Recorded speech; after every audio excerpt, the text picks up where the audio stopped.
Hello. This presentation engages with the active consent program's theater production, The Kinds of Sex You Might Have at College, co-created with college students for this demographic and in development since 2014. I focus here in order to reflect on our expectations within active consent for live performances' particular impact within our wider health program. As I'm not with you today, my name is Charlotte McIvor, here I am, and I co-wrote and directed The Kinds of Sex, which I'll refer to in abbreviation as The Kinds of Sex from here on in. I lead the Active Consent Program's Creative Arts and Communications Unit, and I serve as a project lead on our overall program, and am one of our principal research investigators along with my colleagues Padraig McNeela and Siobhan O'Higgins. Today's presentation has also been co-written by our Active Consent PhD student James Bigley, and as is convention within the social sciences, I also share my authorship of this presentation with other program members who've contributed substantially to this part of our program in terms of their visioning, feedback, data collection, etc. And this includes James, Padraig, Siobhan, also Laura Tierney, and Rebecca Connolly. That being said, this presentation's explicit focus on efficacy, a term which I'll define shortly, comes out of particular field discourses within theater and performance studies, meaning that where I take my understanding of efficacy and performance today in relationship to the active consent program's work at present should be taken as my field-specific intervention and not necessarily shared or agreed as an opinion within our entire team. Therefore, I speak perhaps strangely in a collective and a singular voice, a balance that is constantly evolving for me working as a theater scholar as part of this wider team. So what is the Active Consent Program and why efficacy? NUI Galway's Active Consent Program works with young people ages 16 to 24 to shine light on gray areas regarding sexual consent, and to provide practical skills through designing and delivering interventions which include interactive worksheets, workshops, live theater, social media campaigns, and short films, all the while conducting ongoing research into sexual attitudes and behaviors across Ireland. Indeed, all our work is expounded on extensive research and participation from young people themselves, the 6-year development of the play The Kinds of Sex being a key example. With the substantial support of the Life's Too Good Foundation, 4 years from 2019 to 2023 of research and implementation were launched, and we rebranded our work at that moment as the Active Consent Program. This happened in 2019 and is led by myself, Padraig, Siobhan, and our colleague Kate Dawson. The support from Life's Too Good is currently allowing us to expand our work with third level with universities to work also with secondary schools and sports organizations. We're supported by Social Innovation Fund Ireland as well, NUI Galway, and the Department of Education and Skills. As I'm aware that I'm speaking to quite an international audience here today, I would say as further key Irish background, our work with active consent is taking place in an Irish national context where we defined sexual consent in law for the first time in 2017 through the Criminal Law Sexual Offences Act. And our then Minister for Higher Education, Mary Mitchell O'Connor, released the 2019 Framework for Consent in Higher Education in April of that year. And my colleague Padraig McNeela served on that committee and co-drafted the reports. This environment, in addition to our recent successful marriage equality and abortion referendums driven in large part by youth organizing and voting, has translated perhaps to an unprecedentedly positive Irish environment for our work, as has the appetite for change created by controversies including the Belfast rape trial of 3 Irish rugby players, which resulted in a non-guilty verdict, and Me Too inspired revelations and organizing on Irish soil in the Republic and the North following that Belfast rape trial, but also in a lot of other contexts. So this currently expanded active consent program grew out of an existing collaboration underway actually since 2014 between McNeela, O'Higgins in psychology, and myself in drama and theater studies. Our initial aim was to change student experiences and college responses, in particular around sexual consent, through direct intervention and ongoing research. We've always been, therefore, an interdisciplinary team at the intersection of the humanities and social sciences, blending methodological and evaluative methods from multiple disciplines in order to test and maximize the efficacy of our sexual health interventions' contributions to attitudinal and behavioral change, ultimately resulting in our participants' achievements of consent literacy, a concept I will define in more detail later in this presentation. Our mixed and in some cases wildly divergent backgrounds, and I'm speaking about myself here, approaches and vocabularies present, as you might imagine, challenges as well as dynamic opportunities for transdisciplinary innovation in the field of sexual health. But in order to work through some of these layers for myself and my team, I need to begin with what I know and the perspective I have brought to this project. To that end, I speak to you today explicitly from my own background in theater and performance studies, in order to pick apart what we as a team might learn from how my field of origin thinks about the efficacy of theater as an event and a methodology which might contribute uniquely to processes of what I'll refer to broadly as social change. I'll caution you again, many cautions already in this presentation, that my remarks here really need to be taken as speculative because they are given at a moment of intense consolidation 18 months into our ambitious expanded program, as well as, of course, during the ongoing global pandemic. As such, there is a lot of learning as a team that we have been doing about impact measurement, as supported and or mandated by our funders Life's Too Good Foundation and Social Innovation Fund Ireland. And I have not digested a lot of this learning enough to discuss at length in today's presentations. But this is vital to return to at a later date, considering the pressure for the arts and universities, particularly the humanities, to demonstrate measurable use value in order to survive, as the pressure and indeed the resources that we need to survive are only going to become more dire post-COVID-19. So while I'm problematizing and thinking through efficacy here in detail, I'm also fully aware of the urgent need to make a case for our work, and I'm constantly learning about the most responsible and ethical ways our team can do so. Within theater and performance studies, efficacy has frequently been opposed as an aim to entertainment, as in Richard Schechner's studies of ritual versus theatrical functions of performance over time, an illustrative artistic dichotomy that has been nuanced ever since. In a slightly more contemporary context, writing in the late 90s, it has also been influentially defined by Bas Kershaw as, quote, the potential that theater may have to make the immediate effects of performance influence, however minutely, the general historical evolution of wider social and political realities. However, despite this positive possibility, Kershaw recognizes that theater and performance may also serve as major arenas for the reinforcement and or the recovering of hegemony. So it can have both progressive and regressive political impacts directed towards positive or negative ideological ends.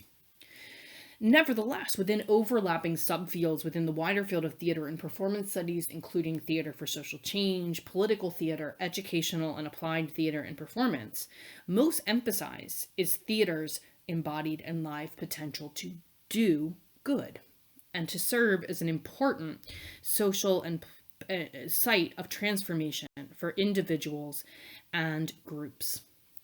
As Stephanie Etheridge Woodson and Tamara Underreiner put it recently in their 2018 edited collection, Theater, Performance, and Change, quote, change is the prerogative of artistic innovation, the imperative of activist performance, the goal of our teaching, and the implicit object of theater and performance historical studies.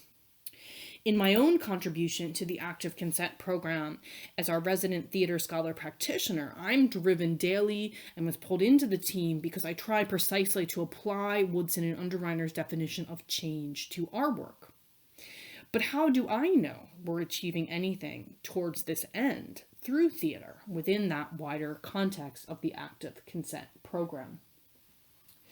The social change that active consent pursues via our producing the kinds of sex our theater production for Irish college audiences is measurable change for our team in the levels of what we call consent literacy that are reported by those who engage with the play. This is numerically supported evidence that we have done good via theater. For our team, consent literacy, a term that we adopt from health literacy, would be achieved if after engaging with our suite of interventions, which includes both the play as well as the workshops I've mentioned, we also run social media campaigns and have explored film. If after interacting with any of those pieces, an individual was in possession of the following concerning their knowledge of positive active consent and also their awareness of what to do if it was not present in an encounter with a partner. So to achieve consent literacy, you need information about what consent is. You need confidence to act and apply that information. Once you have that confidence, you need to be able to express communication and engagement skills. And then the final piece would be being able to seek help or to direct others in how to seek help. So that's a lot we're looking to shift or change within the individual in terms of them then interacting with their partners and wider communities. In order to measure this numerically, in 2016, our team devised a, quote, consent preparedness scale that we use to evaluate both the workshops and the play so that we can make comparative evaluations of efficacy between the workshops and the play. This consent preparedness scale currently contains 6 items based on perceptions of self-efficacy. For example, I have all the skills I need to deal with sexual consent, personal ability to talk about sexual consent. I would be confident talking about sexual consent with my peers. 2 of the items are phrased so that higher scores indicate less preparedness, and 4 items are phrased so higher scores mean more preparedness. And then they are rated on a 1 to 5 disagreement agreement scale, with a reliability analysis then conducted by our team to assess the items. Cronbach's alpha equals 0.656. These 2 questionnaires for the workshop and the play also ask for our participants' demographic information in terms of gender, age, and relationship status, and also feature free comment sections, which ask for general comments and as well as feedback then generally on specific sections of the workshop or play. For the play in particular, we also have a specific number-based scale, which also measures shifts to consent preparedness directly influenced by our play content.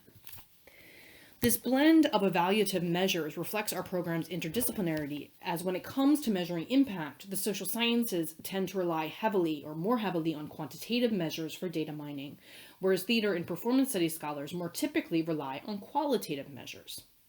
Scales, interviews with focus groups, and categorization, coding of specific language are some of the measures most commonly used in the social sciences, with indeed interviews or language coding tending also towards the qualitative.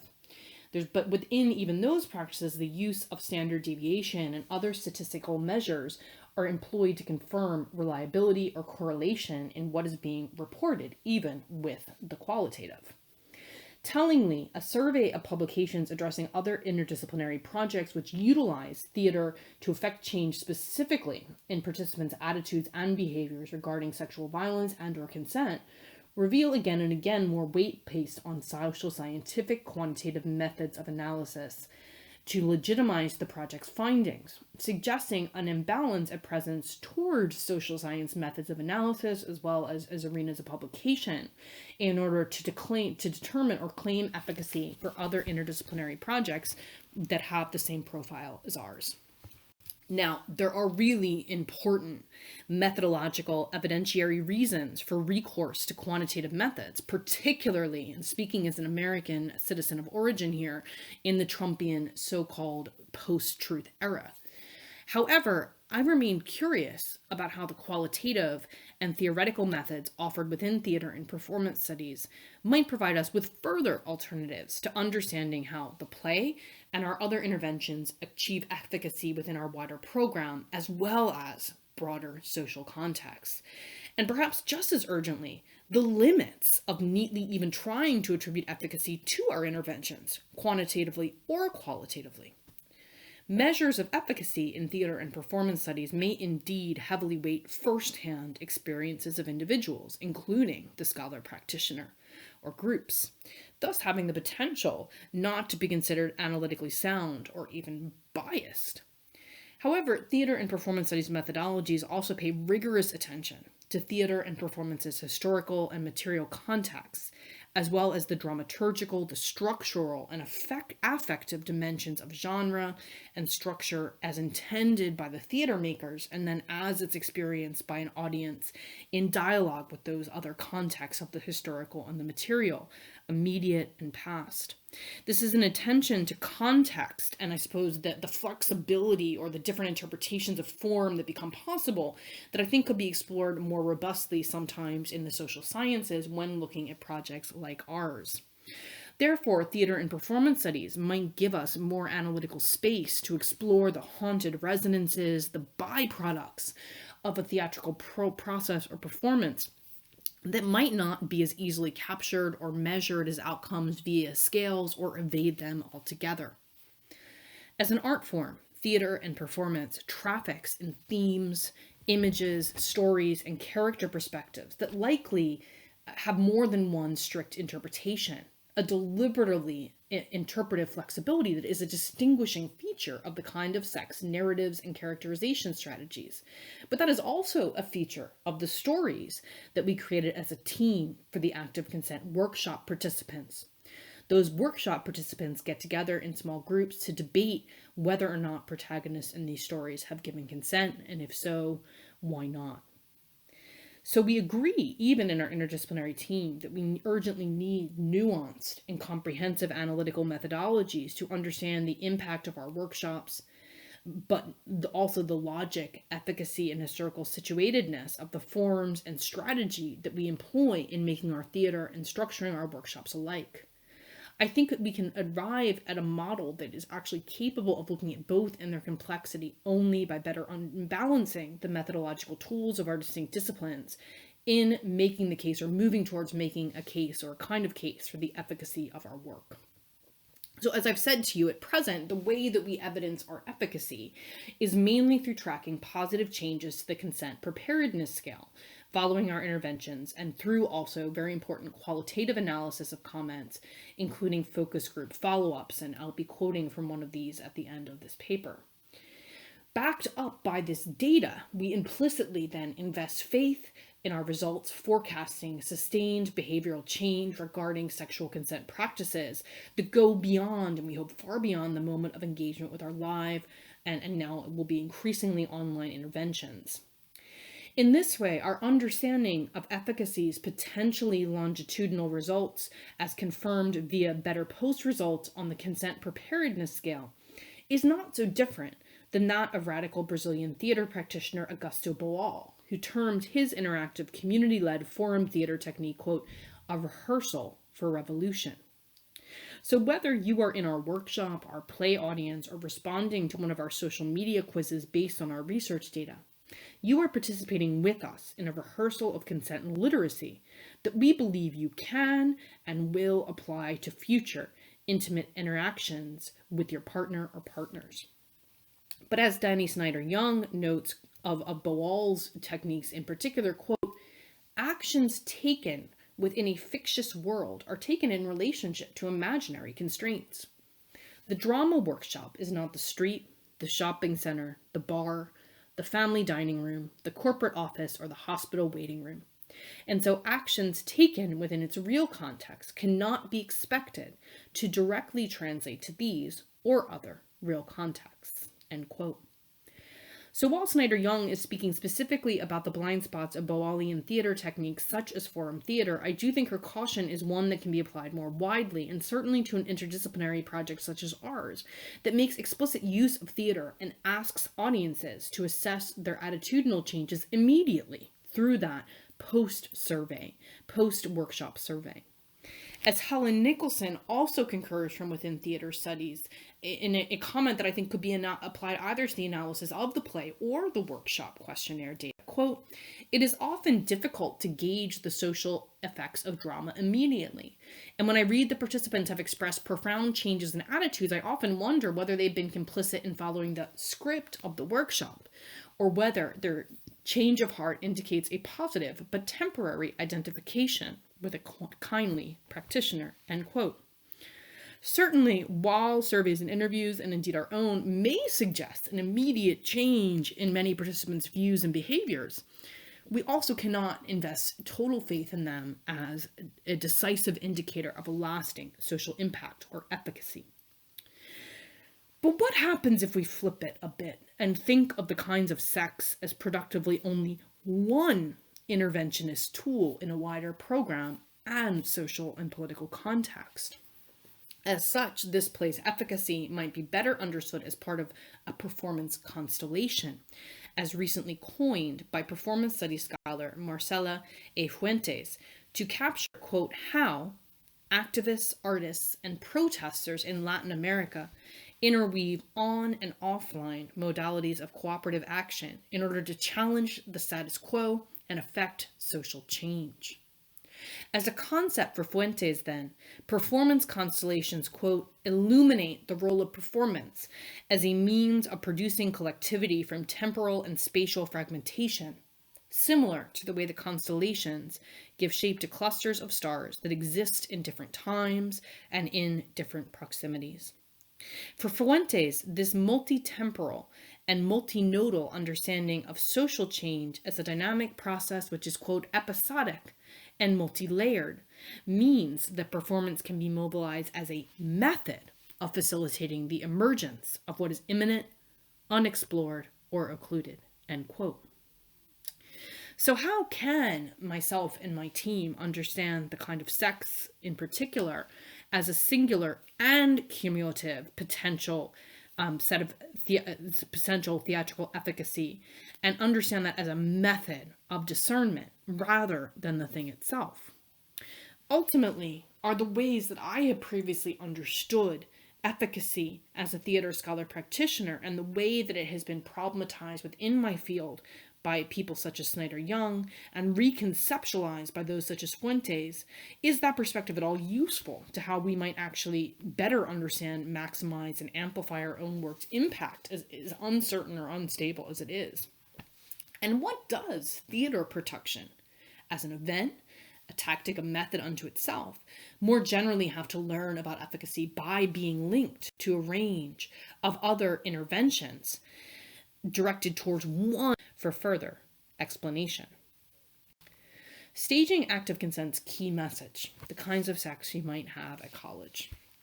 The kinds of sex you might have at college translates the active consent program's core messages into a live theatrical event, which is aimed at college-age audiences and has toured throughout Ireland in 2019 and 2020, being seen by more than 3,000 students to date. We bill it as a play about what you want, how you want it, if you want it, and what happens when you don't. Tackling experiences from across all genders, all relationships, and all sexualities, or as many of them as we could fit in 1 hour. The kinds of sex you might have at college combines humor, satire, and drama to share diverse experiences. Perform an ensemble of 4 actors who play multiple roles.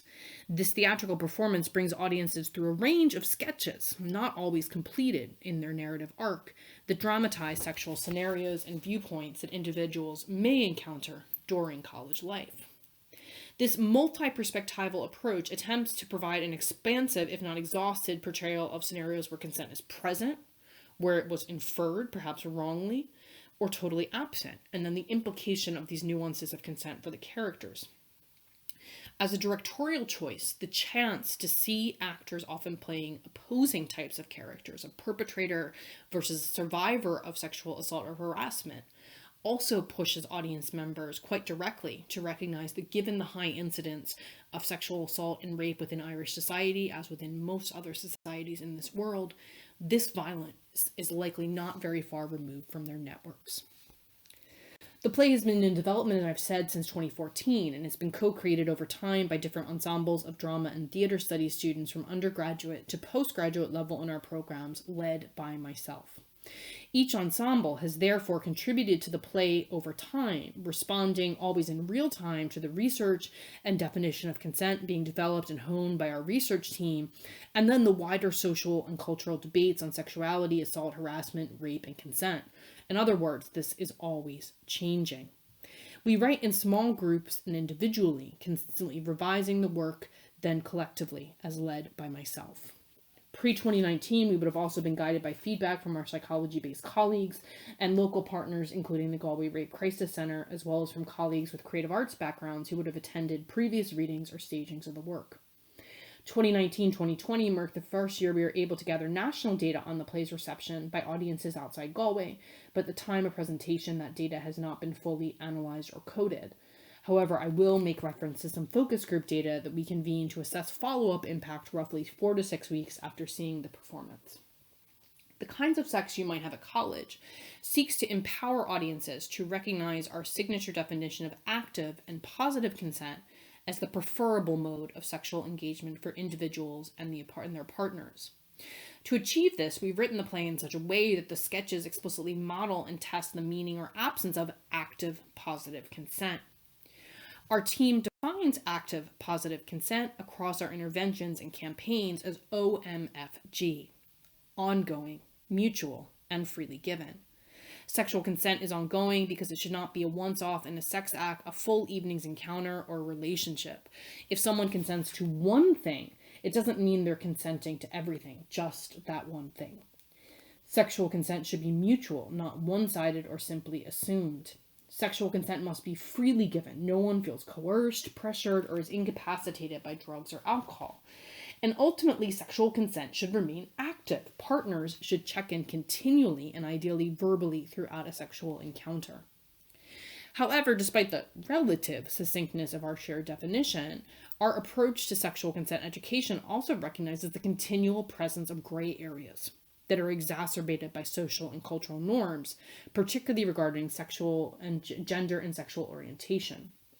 As such, we unapologetically approach the performance of sexual consent through a critical feminist and queer lens, highlighting the place of gender and sexual politics within the issue of sexual harassment and assault, engaging with the implications of expectations of traditional masculine and feminine behavior and social codes, as in our opening scene, The Unwritten Codes of a Night Out, as well as pushing against hegemonic narratives around sexual consent and violence, that there's a male perpetrator and a female victim, or consent as a tool to protect negative repercussions, as opposed to being also a part of positive sexual experiences.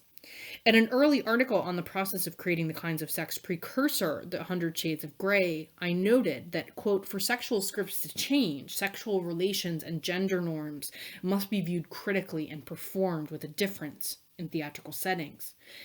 End quote. And in saying that, I was drawing on both feminist and Brechtian theatrical genealogies to make that case. As such, we employ, as I've said, this sketch vignette style of performance, which explicitly draws from Bertolt Brecht's tradition of epic theater, which goes for a more episodic presentation than following one character or set of characters throughout. Our characters often come to decision points at the end of scenes, rather than relying on traditional narrative arcs, which culminate in a cathartic moment for the audience.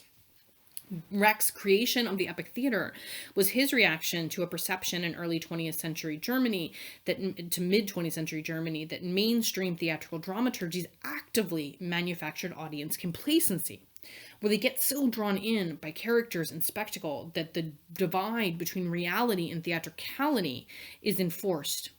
But he hopes that by breaking from so-called traditional structures and conventions with form and character, that he could activate his audience, make sure they remain engaged and responsive, and find how the action played out mimics the outside world.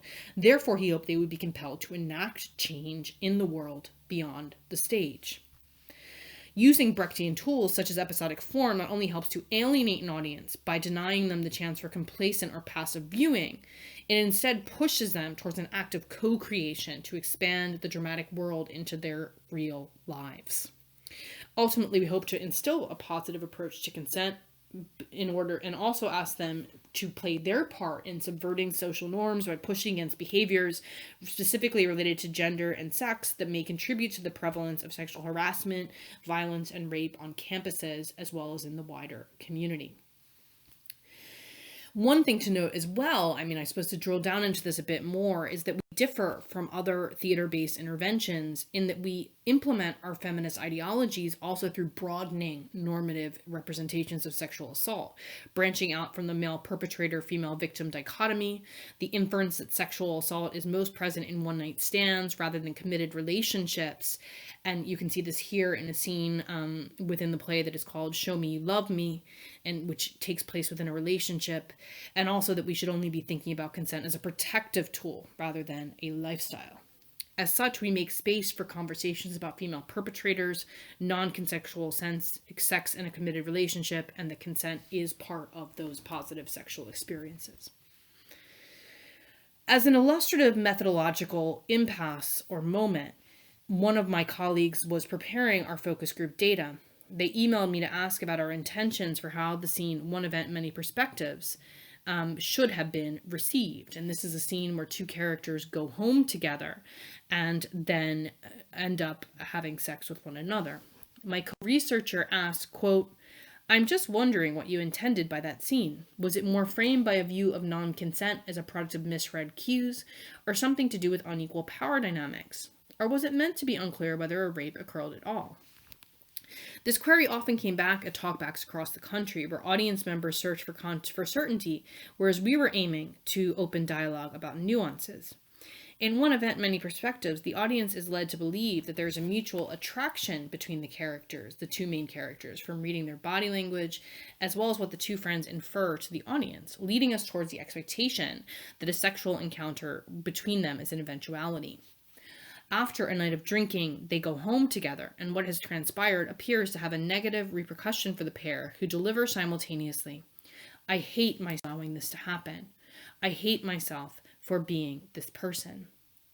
The audience is denied the details of what has happened, but the inference is that the alcohol has impaired the two characters from being able to effectively communicate a mutual consent. The discussion is explicitly and deliberately veiled, avoiding a didactic cause and effect narrative, instead opting to highlight the conflicting feelings of self-reprehension and the doubling of this line through both the male and female performer, complicating the gendered response to the event, associating the male with having acted non-consensually. My response to my co-researcher was therefore that One Event, Many Perspectives is about gray areas, power dynamics that become unequal when one person is drunker, and misread cues coupled with the above resulting in an act of sexual assault. In this scene, basically the female protagonist's ongoing mutual and freely given consent are all questionable, and in the final analysis, absent or heavily impaired to the point of not being able to be given. The male character says, "She went weird on me," implying that she froze, a classic trauma response. As an ensemble working on the play over time, we wrote and staged the scene subtly, to ask our audience members to question, to test their own assumptions, even examine past behaviors. From the perspective of a director and a co-writer, I wasn't interested, I suppose, in whether these people interpreted it in the right way, but in what their responses might reveal, and how these responses could be teased out through dialogue, as we usually discussed the scene in talkbacks and also got feedback about it on our questionnaires. For James Bigley, the co-author of this presentation today, approaching the kinds of sex first as an audience member from a theater background when he joined the project in autumn 2019, he felt, quote, "What was most effective, in my opinion, was the uncertainty in many of the scenes," end quote, not just One Event, Many Perspectives. A focus group offered of many perspectives, quote, "You're getting to two sides of the story. It's not black and white, and I think that's probably the most powerful thing." More generally, these focus groups revealed ongoing, heated debate about the events of the story many weeks on from their initial viewing of the play. When queried about who they felt was responsible for the incident, students across groups expressed diverging opinions. For instance, some participants reasoned that both parties were equally to blame, given their common failure to clearly communicate their consent. Both people do hold a responsibility to communicate, and if they're uncomfortable, voice if they're, willing to do something. They also talked about equal levels of intoxication. It's about both people being responsible, because it's not that you'd be saying that drinking allows it to happen, but it could also disallow it to happen if you're able to voice your opinion. A number of participants did troublingly insinuate the woman was more at fault. I do think at the same time, though, if someone is in a situation where they're uncomfortable, they should voice that.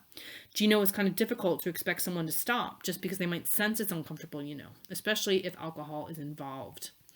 Another student said she had the opportunity to say no. However, another participant put forward the possibility that fear likely had something to do with this. Or was it the reaction to? I suppose she was frightened. Some participants expressed uncertainty in general regarding who was actually in the wrong. Yeah, you don't immediately side with one person. You're like, ... And even if something bad did happen, said another, well, which person was actually in the wrong? Which person actually actively did something wrong? One male student, though, did feel the male was strongly at fault. He said, quote, "It's just the way she said she wasn't exactly saying no. That's not really a fair argument. Should be a sign that, again, you should put your pants on and go back home." Also remarking that the man's awareness of her changes in body language, quote, "should be a sign that you should put your pants on." The impact of these competing interpretations of the scene reveal multitudes in terms of how cultural norms related to gender and sexuality impact the subtleties in how we interpret and practice sexual consent, actively and positively or otherwise. This uncertainty worked through in post-show talks and our focus groups do not translate easily or maybe even illegibly to our consent preparedness scale's efficacious set of measures, which necessarily look for an increase in competence to act, which would confirm that our intervention methods work, that they do good, just as theater is supposed to do good as part of the work of social change. But I remain interested and compelled both artistically and politically by uncomfortable spaces, where questions are raised that may be unanswerable, and deliberately so, as a considered method, to return to Fuentes again, for facilitating the emergence of what is imminent, unexplored, or occluded, end quote. By seeking out blind spots and impasses rather than learning outcomes that can be mapped straightforwardly onto scales, I think we are actually more honest and strategic when it comes to investing in the long-term work of social change, which is what the struggle to increase consent literacy through direct intervention and research such as ours is. One play, one workshop, one social media campaign, or even the experience of all of our resources in succession could never be held reliably accountable for reductions in sexual violence, which I desperately hope to occur, as well as an increase in the positive sexual experiences that we struggle for every day. Chasing that kind of efficacy is, I think, ultimately misguided as well as potentially dishonest. However, we must still measure. And I learn so much from my colleagues and our funders on this project about the many ways that we can try to account for what is effective and to what extent in our method and approach. As an active consent team, we've not yet settled on a transdisciplinary methodology that suits a shared and common definition of efficacy across our team or for the purposes of our funders. But as we struggle together towards agreeing and really creating perhaps this definition, I hope that we can make productive use of what I feel is a very useful, sometimes indeterminacy in theater as an art form. Where, to quote Jill Dolan, quote, "The experience of performance and the intellectual, spiritual, and affective traces that it leaves behind can provide new frames of reference for how we see a better future extending out from our more ordinary lives. Seeing that vision, we might, quote, figure out how to achieve it outside the fantastical, magical space of performance," end quote. This magic, how can we capture this magic and translate it into a longitudinal efficacy? How can we make space for that kind of magic within our evaluative methods? But I look forward to where our experimentation as an interdisciplinary team may take us in breaking new transdisciplinary ground. Thank you very much, and please follow us on social media to see what we're up to and keep the conversation going.